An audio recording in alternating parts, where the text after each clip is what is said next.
I've worked for us as a people to have a voice. The late Lottie Gibson, civil rights activist and longtime member of Greenville County Council. Her stories are preserved in an oral history at the Upcountry History Museum. Her son, Greenville City Council member Ken Gibson, watched her 2013 interview with the museum, a recording he didn't know they had in their archives. It's good to see my mother.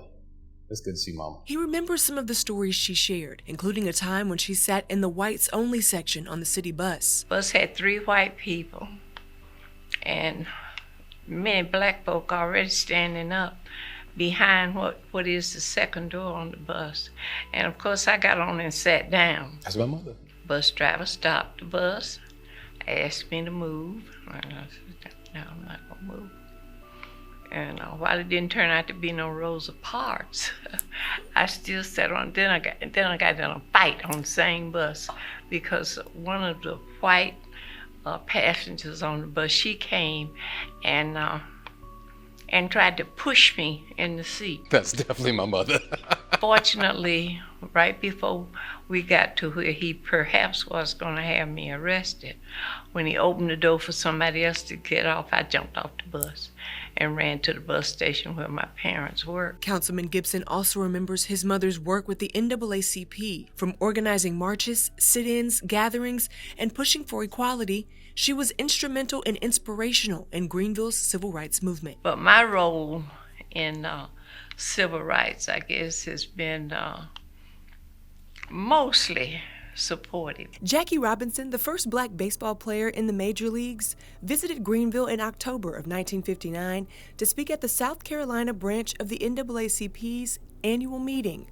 While arriving, Robinson and NAACP leadership were called racial slurs and told to use the colored lounge in the Greenville Municipal Airport. They refused. That interaction energized Greenville's black community, and the Greenville branch of the NAACP organized a march for New Year's Day in 1960. Gibson's role was to coordinate food for hundreds. I had been assigned to be able to feed 500 people, which was a guesstimated number, coming from other states because we weren't welcome in restaurants. She used Springfield Baptist Church, a meeting spot for the NAACP, and the USO office to feed protesters. The meal went well, and we were on the run. But an outgrowth of that effort was to organize the youth who was asking.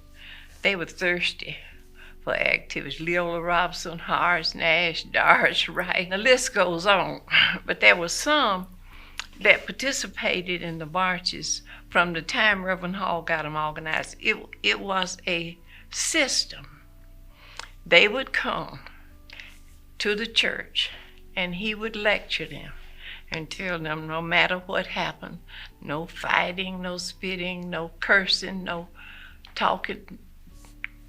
We're going to do this, and when we finish this, that's it. Those youth ended up participating in historic sit-ins at the Crescent Co. and Woolworth's lunch counters, leading to the federal law integrating eating establishments. I have really given a lot of my life to trying to make life better for other people. My desire to help people, particularly people who need help the most, comes from that. Councilman Gibson says his father, Dr. W.F. Gibson, had a wider approach to the civil rights movement, being active in the Greenville and state chapter of the NAACP, and eventually becoming chairman of the National Board of Directors for the NAACP, while his mother took a local and individual approach. If somebody came to her and they needed help, it was like, I'm focused on this one person right here. What can I do to help this person right here? And she saw things from a much more personal level than I think my dad did.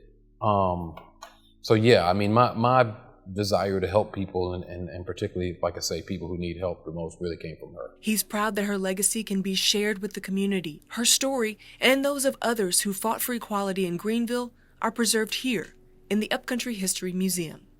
I'm Lauren Thomas with the City of Greenville.